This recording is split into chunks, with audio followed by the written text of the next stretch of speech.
ओम शांति। आज हम जानेंगे कि पितृदोष क्या होता है। पितृदोष समझने के लिए माना कि हम किसी एक विशाल पेड़ की डालियां हैं, तो हम जो भी पुण्य कर्म करते हैं तो उसका कुछ हिस्सा पेड़ की सभी डालियों को जाता है और उसके बदले में हमको ढेर सारा आशीर्वाद मिलता है। ठीक उसी प्रकार जब हम कोई पाप कर्म करते हैं तो हमारे पाप कर्म का कुछ हिस्सा उसी पेड़ की डालियों को जाता है और बदले में हमें श्राप मिलता है। तो देखेंगे कि हम जिस परिवार के वंशज हैं तो हम कुछ भी पुण्य कर्म करते हैं तो कुछ हिस्सा हमारे पूर्वज आत्माओं को जाता है और फलस्वरूप हमें ढेर सारा आशीर्वाद मिलता है, जिसके फलस्वरूप हम फलते फूलते भी हैं।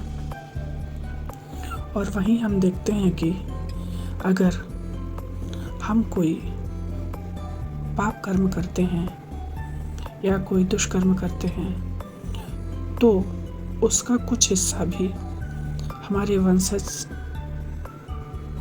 हमारी पूर्वज आत्माओं को जाता है और बदले में हमें श्राप मिलता है, जिसके फलस्वरूप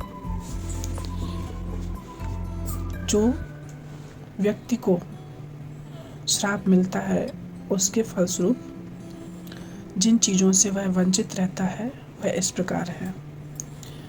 पहला है परिवार में आकस्मिक निधन या दुर्घटना होना। दूसरा है परिवार में किसी को बीमारी होना और लंबे समय तक चलना। तीसरा है परिवार में विकलांग बच्चे का जन्म होना।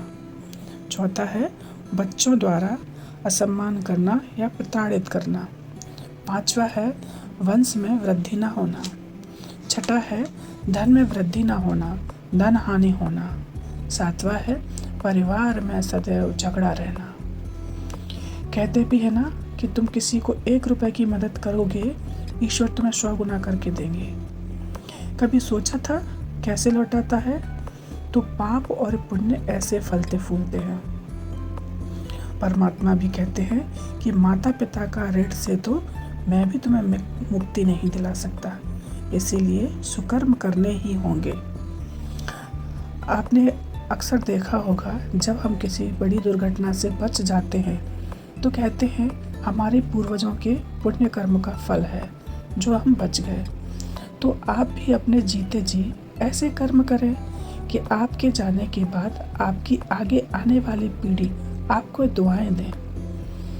आज ही अभी ही उंगलियों पर गिनती करके देखें कि कितने पुण्य कर्म किए हैं। अगर अभी नहीं किए तो शुरू कर दें, क्योंकि जीवन का कुछ भरोसा नहीं। ओम शांति। Thank you Baba.